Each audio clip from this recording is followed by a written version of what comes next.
Kawan-kawan sekalian, sekarang saya bersama dengan Profesor Dr. BFC Hombing ya, BFC Hombing SIMH. Beliau adalah guru besar Universitas Pancasila, ya, guru besar ilmu hukum, agraria, pertahanan nasional, Poshukum Universitas Pancasila. Nah, beliau ini akan menyampaikan ya pidato orasi guru besar di Universitas Pancasila pada tanggal 28 September 2020. Saya berteman baik dengan beliau, banyak teladan ya, contoh kehidupan yang kita bisa ambil dari Prof. Hombing. Nah, saya wawancara 2 sesi dengan Prof. Hombing. Pertama tentang sejarah kehidupan dia, bagaimana, karena saya tahu di perjuangan keras sekali sebenarnya dia. Mulai bekerja, mulai masukkan ijazah SMP, bekerja, dan sekarang akhirnya jadi dokter. Dan dia adalah guru besar ke-6 ya Bang Hombing ya? Kan. Guru besar ke-6 pada alumni program S3 UI angkatan 1999. Luar biasa.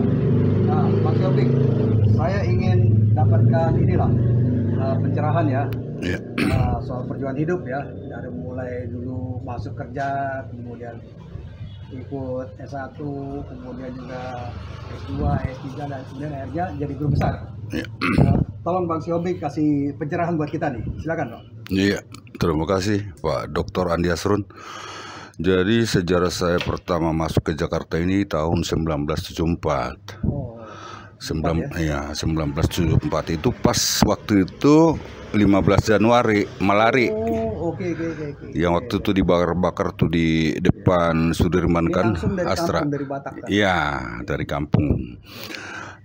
Terus saya di Jakarta ini kelas 2 SMA. Oh, okay. Kelas 2 SMA. Habis itu 1975 kelas 3 selesai. Oh, oke. Nah, kehidupan saya waktu itu 1974 itu sudah jadi tukang foto keliling. Oh, oke. Jadi tukang foto keliling itu untuk membiayai biaya hidup. Oh, iya. Nah, itu berlanjut sampai dengan tingkat 4. Oh, Nah, kuliah di Untak. Tahun 1976 tingkat pertama dulu, zamannya tingkat kan? Jadi belum masuk jadi pegawai BPN? Belum. Oh, okay. Nah, tingkat 4 itu 80, akhirnya saya melamar ke BPN. Oh, oke, siap. Tahun 80. Terimalah tahun 1981. Oke, setahun kemudian ya. Nah, jadi saya masuk ke agraria atau BPN itu tahun 1981. Iya. Masih golongan 2 masuk dari SMA.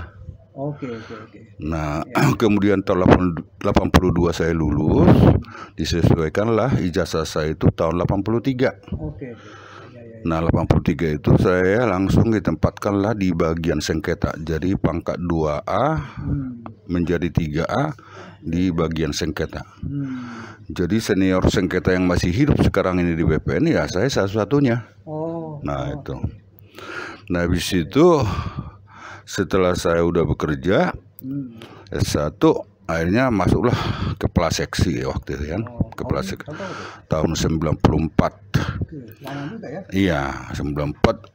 Ya itulah, karena nggak ada koneksi ya ditekan terus kita kan. Iya. Jadi tahun 94 itu ya ada yang bantulah istilahnya kan, dikasihlah ke praseksi. Nah, terus ke praseksi ini kalau untuk mau meloncat dia ke kepala bidang atau eselon 3, nah dia harus ada S2 waktu itu. Sehingga 97 saya kuliah di Tarumanegara. Kuliah Tarumanegara itu tamat 98 itu kebetulan saya cum laude, juara 1 saya. Setahun cuman? 97 2 tahun dong. 2 tahun. 2 tahun pas itu. Teman-teman saya waktu itu masih banyakkan dosen. Dari Trisakti itu ada 5 dosen. 5 dosen dari Unkris, dari mana. Jadi lettingan saya waktu itu banyakkan dosen. Karena waktu ngajar di S1 itu kan mereka banyakkan masih S1. Nah, kemudian juga untuk dosen kan persyaratannya waktu itu jadi harus S2. Nah, setelah tamat tahun 98 itu akhirnya karena saya cum laude oleh Prof. Lili Rasidi, wakil rektor 1 Unpad, dibilang sama saya, yuk masuk ke Unpad. Saya promotornya, dibilang gitu kan. Karena beliau itu ngajar sosiologi hukum. Nah, saya membuat paper saya itu implementasi Undang-Undang Nomor 51 PRP tahun 60. Ya, ya, ya. Larangan pemakaian tanah tanpa izin yang berhak atau kuasanya. Nah, kebetulan Unpad itu mengalami itu penyerobotan tanah. Oke, ya, ya, ya. Jadi dia simpatik, kurang lebih hampir 200 halaman kali itu paper saya itu. Oke. Nah, akhirnya karena kaprodi kita juga waktu itu S3 UI adalah Prof. Kusnadi. Ya, ya, ya. Itu sekjen lingkungan waktu itu, zamannya Emil Salim. Ya, ya.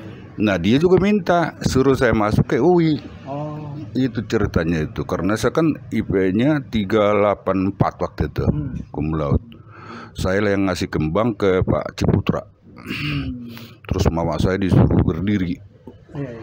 Nama BF Siombing, tolong orang tuanya disuruh berdiri. Wah, Luar biasa. tepuk tangan semua kan. Ya, ya. Nah, itulah itu ceritanya. Nah, akhirnya masuklah, saya pilihlah ke S3 UI karena dekat ya, Jakarta ya, dengan kerjaan juga itu. Yang waktu itu kami kuliahnya itu dengan Pak Asrun ini ada kadang di Salemba, ada kadang di Depok Ya, gitu. Ya, ya. 99 angkatan 9. Ya, ya, ya. Dan saya juga ketua kelasnya, Pak Asrun wakilnya waktu Ya, ya. itu. Luar biasa ya. Pro Erna sekretaris yang diungkur sekarang Kapolri S3. Ya, ya, ya. Nah, itu. Nah, suka dukanya di S3 ini juga hampir kita DO itu 50% juga yang lulus itu hanya 50%. Jadi memang keras di UI ini ya. Ambil S3 itu, dan kebanyakan kawan-kawan kami waktu itu di situ banyakan yang udah pada stres, akhirnya udah meninggal. Oh iya. Iya, banyak yang meninggal. Orang meninggal ya? Iya, itulah karena pada stres, karena DO mereka itu. Iya, iya. Nah, itulah setelah dapat saya S3 ini ya teruslah meningkat jabatan saya kan, sampai Kabid, kepala bidang waktu itu. Iya, iya. Harusnya saya Kanwil Surabaya, dikasih waktu itu tahun 2007. Iya, iya.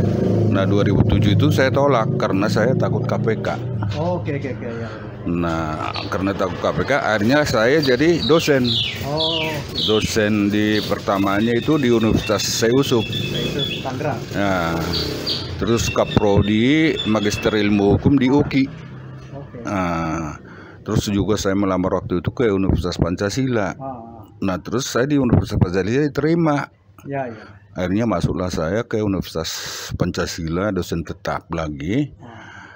Nah, inilah perjalanan karir itu. Apa tuh? Masuk ke Universitas Pancasila itu 2011. Wah, lama juga ya. Ya, 2011. Ya, 11 tahun yang lalu. Ya, itulah bulan Agustus kemarin saya dapat SK menjadi profesor guru besar. Oke, oke. Itu ceritanya itu sampai saya bisa mencapai profesor atau guru besar.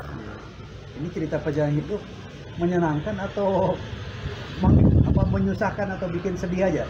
Ya, jadi masalah suka duka hidup ini ya saya terus bilang aja waktu dulu itu ya makan nggak makan.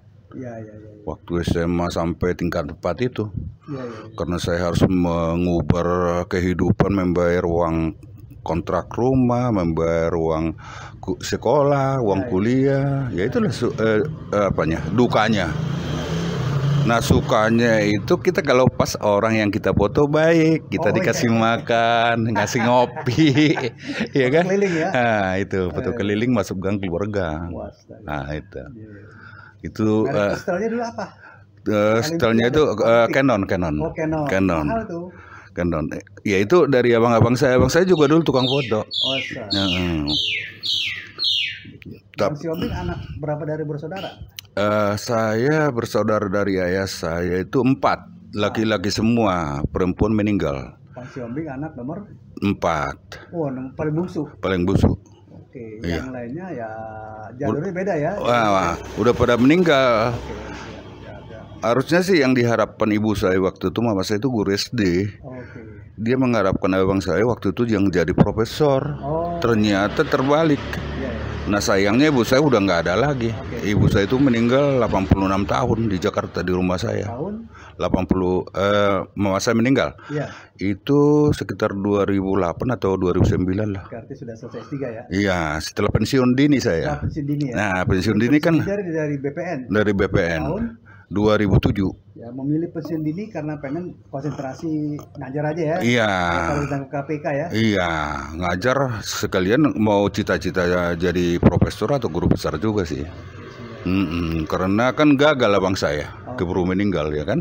Dia dokter juga waktu itu abang saya. Kemudian sudah berkeluarga, anak 2. Ya, Suami anak 2 ya? 4. 4 anak? Nah, 3 perempuan, 1 laki. Oh, 3 perempuan. Ada yang ikuti jejak jadi sarjana hukum juga? Ada 3 orang ini sarjana hukum. Iya. Bekerja sebagai lawyer. Ya, kerja sebagai lawyer, dan ada yang di Pekanbaru 1 baru kerja di wali kota Pekanbaru. Kira-kira itu ya. Iya. Nasihat Bang Yombing kepada generasi muda, kepada mahasiswa maupun calon dokter. Kira-kira bagaimana caranya supaya kita bisa sukses hidup ini? Jadi saya terutama pembelajaran mahasiswa pertama-tama itu saya tekankan kepada mereka itu mensano in conversano. Di dalam tubuh yang sehat terdapat pikiran yang sehat. Jadi selalu saya praktekkan itu. Waktu saya di Opsipus, saya tanya orang-orang Opsipus, kebetulan itu mereka banyakkan tentara. Apa kunci bapak-bapak ini bisa sehat terus, saya bilang. Nah disuruhlah itu kalau habis mandi itu kita lari di tempat. Nah itu saya praktekkan ke mahasiswa. Lari tak hitung aja bang, seseru sekali saya bilang. Nah itu. Yang kedua itu kita ini harus banyak mencatat, saya bilang. Karena kalau kalian hanya mempergunakan komputer itu masa berlakunya sebentar. Tapi kalau mencatat itu kuliah, itu seperti saya, mata kuliah saya waktu S1 aja masih ada. Dari tahun 76. Jadi pengantar ilmu hukum, majas-ajas, hukum pidana 1. Masih. Hukum pidana 2, hukum perdata 1, hukum perdata 2. Baru filsafat Pancasila itu kan intinya S1 itu kan. Nah jadi habis itu saya katakan sama mereka, kalian kalau mata kalian itu udah mulai berakhir, makanlah vitamin A. Jadi kiat-kiatnya saya kasih yang saya alami. Karena banyak nanya saya, bapak udah berapa umurnya? 65 tahun. Kok masih bisa baca? Ya kiat-kiatnya makan vitamin A, saya bilang. Jadi ketika mata berair ke mahasiswa saya bilang makan vitamin A. Tapi vitamin itu waktu saya pulang dari Sumatera ada ahli gizi di samping saya. Saya tanyalah ahli gizi ini, Pak, vitamin yang termahal yang paling bagus di dunia ini apa? Saya mau beli, saya bilang. Dia bilang semua vitamin bagus kecuali ADEK. ADEK itu tidak larut dalam darah. Nah, termasuk vitamin A untuk mata tadi. Itu misalnya kita makan 2 hari atau 1 hari udah sembuh, udah nggak bisa lagi. Karena dia tidak larut. ADEK. Jadi jelek berarti vitamin A. Iya. Bukannya jelek, maksudnya dia tidak bisa larut dalam darah. Maksudnya? Jadi itu menjadi penyakit nanti. Tapi kalau misalnya kita makan vitamin B kompleks, vitamin C, sebanyak-banyaknya juga dia akan keluar melalui kotoran. B kompleks yang bagus ya? Ya B kompleks, vitamin C, iya itu. Pokoknya asal jangan makan adek, itu saya katakan kepada mahasiswa. Kalau adek itu secukupnya aja. Nah habis itu kalian saya bilang mau TS UAS, makanlah seprofit. Bapak juga sampai sekarang ini kalau otak saya itu udah mulai nggak kuat berpikir, menghafal, itu langsung saya makan seprofit, saya foto itu. Ya, seprofit ya. Iya. Jadi kiat-kiat saya itu bisa sukses membaca sampai ribuan halaman, saya bilang itu. Karena saya dulu di waktu sengketa itu kan ribuan halaman harus saya baca. Sekarang juga beda begitu, kalau pengacara juga datang ke saya untuk minta ahli di pengadilan ya sama. Jadi sekarang jadi saksi ahli ya? Banyakan ahli, agraria atau pertanahan ya. Itulah apa saya sekarang ini spesialis saya. Ini nulis buku banyak ya? Nulis buku itu saya. Tim hukum pendaftaran tanah Indonesia. Iya. Mahal buku ini. Iya. Konversi hak atas tanah barat. Iya. Itu skripsi saya. Ini hanya skripsi ya? Iya. Sejarah hukum tanah Indonesia. Iya. Wah, jadi ini hanya baru sebagian nih. Iya. Totalnya ada berapa nulis Bang Sobing? 15. Oh, perkamis 15 ya. Iya. Belum lagi jurnal internasional ya. Jurnal internasional 11. Nah, tapi kalau saya kan yang paling orang nggak bisa saingin saya dalam hal ilmiah itu karena semua skripsi saya udah jadi buku ISBN, tesis saya udah jadi buku ISBN, disertasi saya yang sudah diakui di skrip. Skrip itu kan menampung buku 45 miliar. Buku saya udah masuk di skrip. Disertasi saya di UI itu 1150 halaman. Yang Pak Asron waktu itu bilang supaya diberikan hadiah apa namanya itu yang dari Pak apa itu? Muri. Kan Pak Asron dulu ingat enggak? Ya? Iya, waktu itu kan tebal banget itu Bang yang segitu kan. Itu ada di situ tuh belakang ya kan. Jadi itu tadi mensano comparsano tadi ya, terus vitamin saya kasih yang pernah saya alami. Baru ya untuk otak lah, karena bagaimanapun otak ini kan harus dikasih vitamin supaya dia bekerja baik. Nah, habis itu ya saya bilang ya sama mahasiswa itu ya kalian harus rendah hati, karena dosen itu menentukan nasib kalian, saya bilang. Jadi ketika kalian itu nanti tidak menghormati, tidak menghargai dosen, nah itulah nasib kalian. Jadi hancur. Karena banyak juga kawan-kawan saya begitu, terlalu emosi kepada mahasiswa, akhirnya nggak lulus. Iya. Salah sama itu dengan anunya ceritanya Prof Yusril dulu kalau nggak salah, dengan Prof penulis apa itu metodologi penelitian itu hukum Suryo Sukamto. Nah, Prof Yusril itu kan ke Malaysia ngambil S3. Nah, karena Prof Suryo Sumanto bilang, kamu Pak Yusril kalau di sini jangan harap kamu bisa lulus. Ada ancaman begitu. Oh, begitu ya? Iya. Ya itulah makanya kan dosen itu maksud saya jangan sampai kita apa keinginan dia ya kita turutin lah. Namanya kita mahasiswa harus harus sabar. Nah, terus kiat-kiat lain lagi ya itulah. Kita harus banyak merangkul kakak kelas. Jadi selalu saya katakan ke mahasiswa itu, kalian itu kalau pas mau belajar itu coba review hasil perkuliahan. Kalau dosennya itu masih sama, kalian wajib mereview pembelajaran yang dari kakak kelas. Karena itu nanti nggak beda pertanyaan-pertanyaan sekitar di situ aja tuh.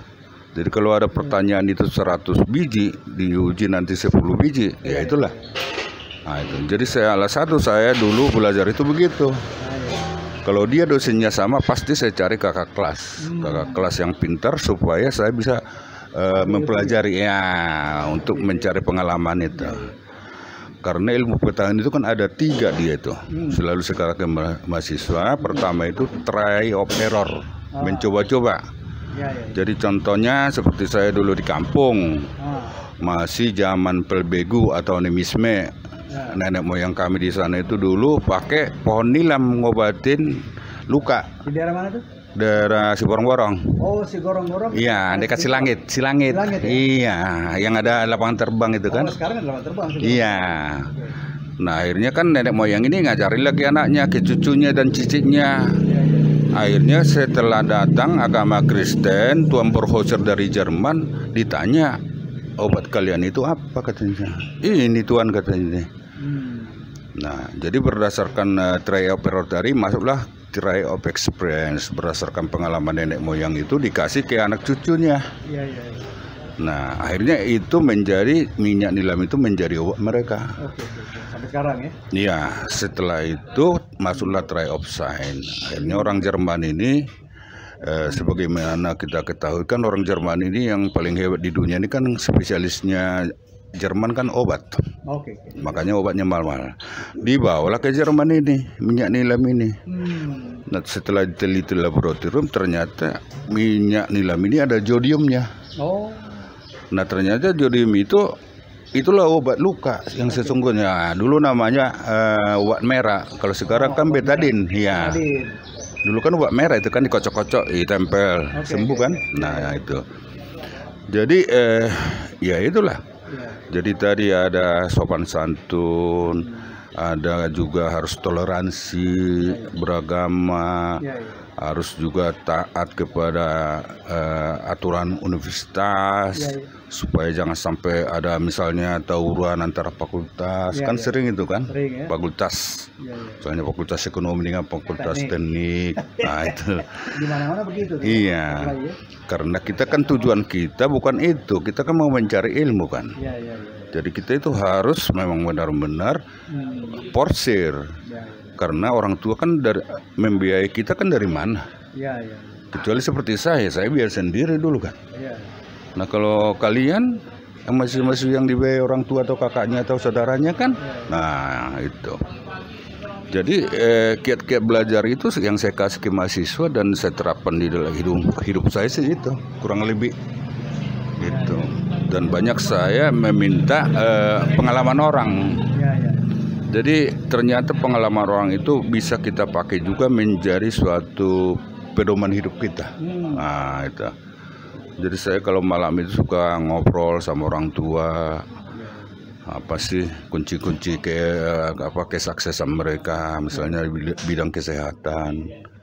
Seperti depan rumah saya dulu itu ada Apri, udah 70 tahun. Saya tanya, Pak, kok masih sehat aja udah 70 tahun? Apa sih rahasianya? Dia bilang saya tiap hari aja minum B-kompleks, dia bilang gitu. Iya. Tiap hari minum kompleks. Iya, B-kompleks. Sehari satu atau sehari dua? Ya itulah namanya pensiunan ABRI kan. Nah, mungkin satu atau dua dia minum.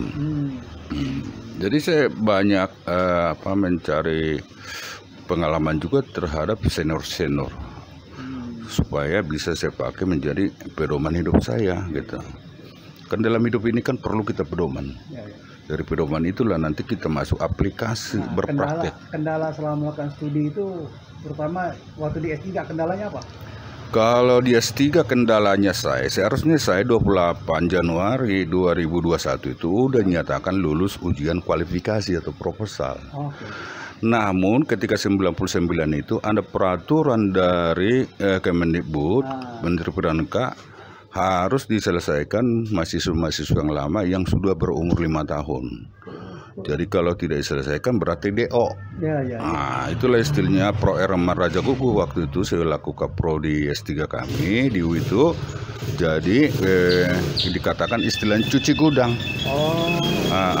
Akhirnya saya lulusnya itu akhirnya 2004. Harusnya saya paling enggak 2002 itu udah selesai. Kalau nggak ada cuci gudang. Jadi promotor ke promotor waktu itu di UI itu banyakkan porsir ke senior-senior supaya mereka selesai dulu. Setelah selesai mereka barulah ke kami waktu itu. Kami angkatan 9. Jadi yang diprioritaskan itu angkatan 1 sampai 7 yang belum selesai. Karena dulu belajar di S3 itu kan nggak ada pembatas waktu. Setelah ada SK Menteri Pendidikan 99, disitulah kami kena imbas. Harusnya udah 2002 selesai atau 2003 jadi 2004. Nah, pengalaman mengajar. Nah, yang nggak enaknya gimana cara ini kata saya? Gimana apa yang nggak enak pengalaman mengajar? Sebenarnya sih kalau saya mengajar ke mahasiswa itu karena intinya begini, saya kan ada prinsip ekonomi juga. Saya kan dibayar mereka, bukannya rektorat yang ngasih di uang ke saya. Jadi saya waktu SMP itu ada pembelajaran ilmu menjual. Jadi motto menjual itu kita the customer is king, bahwa pembeli itu raja. Jadi saya mengajar itu juga saya anggap juga mahasiswa itu raja saya. Jadi saya nggak bisa main-main ke mereka, karena yang menggaji saya mereka, bukannya universitas. Universitas hanya mengumpulkan aja duit itu, bagi-bagi ke dosen ke ini administrasi kan, itu. Jadi selalu saya tidak ada kendala dan mahasiswa itu pun jadi sayang mau berdiskusi sama saya. Akhirnya mereka menyadari apa yang saya katakan itu ada mungkin membuat kebenaran juga dan motivasi buat mereka. Itu. Dan saya itu juga memang keturunan pendidik. Mama saya itu guru SD. Terakhir dia kepala sekolah SD di Siborong-Borong. Iya, kampung. mertua saya juga kepala guru SD juga. Oke. Mertua lakinya pendeta. Iya, iya. Kalau bapak saya nemer, Hah? pemborong. Oh, Iya.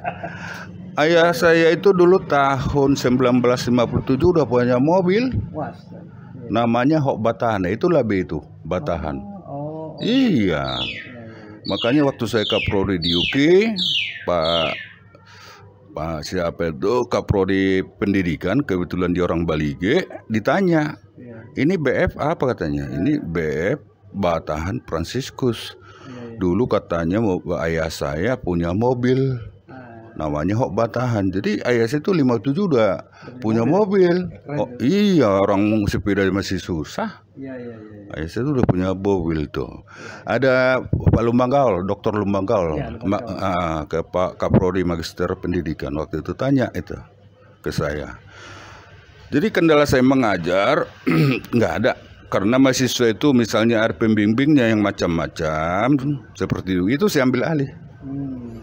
Misalnya nih Pak, saya dipersulitin, bawa ke sini, saya perbaiki langsung ujian, biar tersinggung dia karena dia kan tak mengerti. Saya bilang, Iya, menghambat mahasiswa ya. iya, dia nggak ngerti, dia pikir rektor yang ngaji dia, padahal sesungguhnya yang gaji dia itu mahasiswa. Kalau mahasiswa nggak bayar dari mana gaji dosen gitu. Jadi istilah prinsip the customer king itu di dalam pembelajaran pun saya pakai. Kecuali saya di negeri, misalnya dosen Universitas Indonesia, itu memang. Makanya kalau di Universitas Indonesia benar-benar killer. Kalau tidak lulus ya tidak lulus. Ya, ya, ya. Karena mereka digaji pemerintah.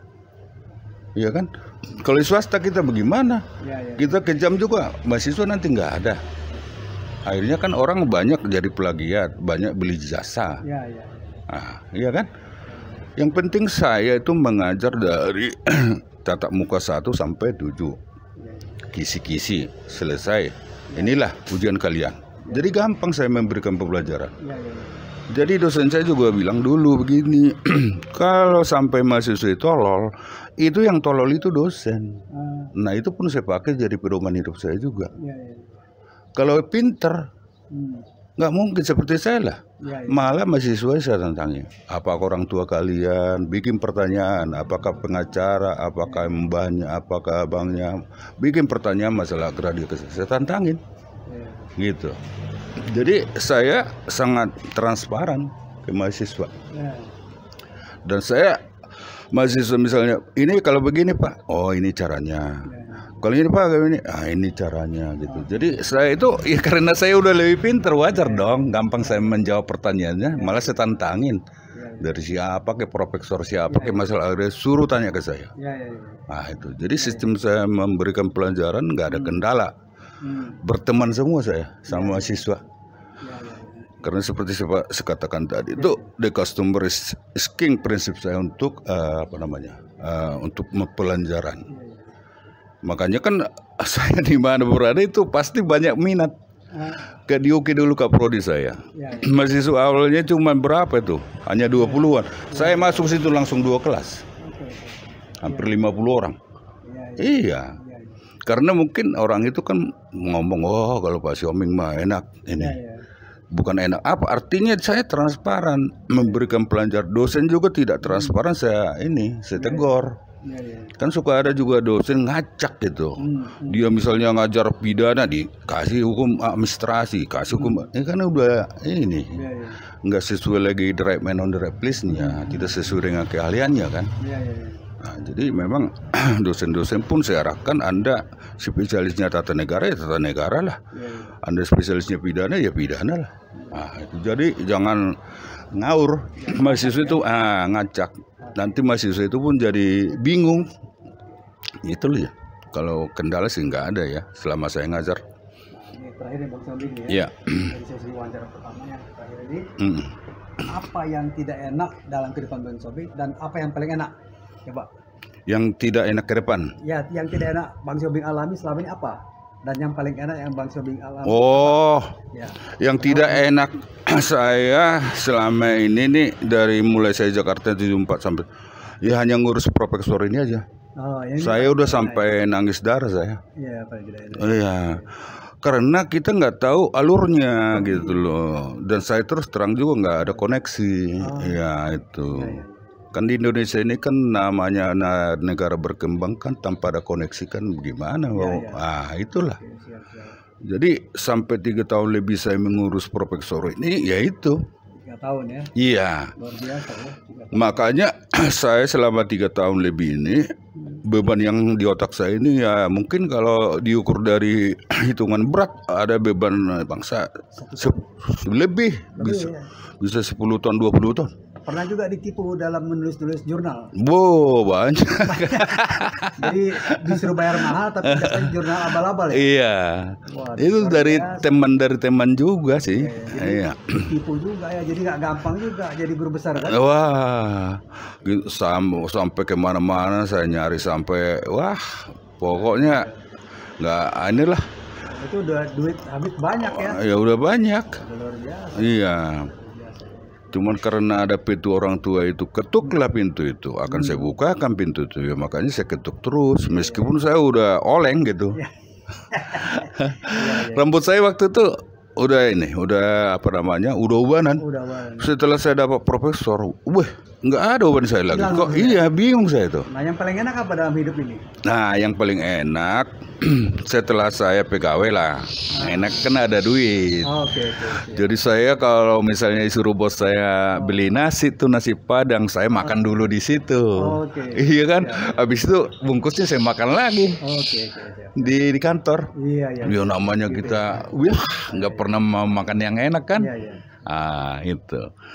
Terus yang kedua ini ya setelah ada Profesor inilah beban ya paling enak tuh. Nggak lagi ubanan. Nggak tahu tuh Profesor itu kenapa bisa. Tapi hobi juga menolong ya. Hobi, nah saya sarankan kepada teman-teman untuk menghilangkan stres itu salah satunya harus ada hobi. Jadi seperti saya lah, saya kan hobi ayam, melihara ayam. Ketika saya ada persoalan di luar, masuk ke kandang ayam, itu sudah selesai persoalan. Kawan-kawan saya di kantor itu banyak begitu, hanya makan tidur nonton TV, makan tidur nonton TV. Akhirnya pada stroke, mikirin ini terus, sekitar di situ aja. Nah kalau saya kan tidak, ada solusi saya. Ada persoalan di luar, masuk saya ke kandang ayam, udah selesai persoalan. Ayam kampung atau ayam? Ayam Bangkok. Bangkok, besar-besar ya? Besar-besar, iya. Oke, sama pelihara ikan juga? Iya, pelihara ikan kapi itu. Ada burungnya juga. Baik, Bang Siombing, ini selesai dulu sesi pertama ya. Iya, lagi ya. benar.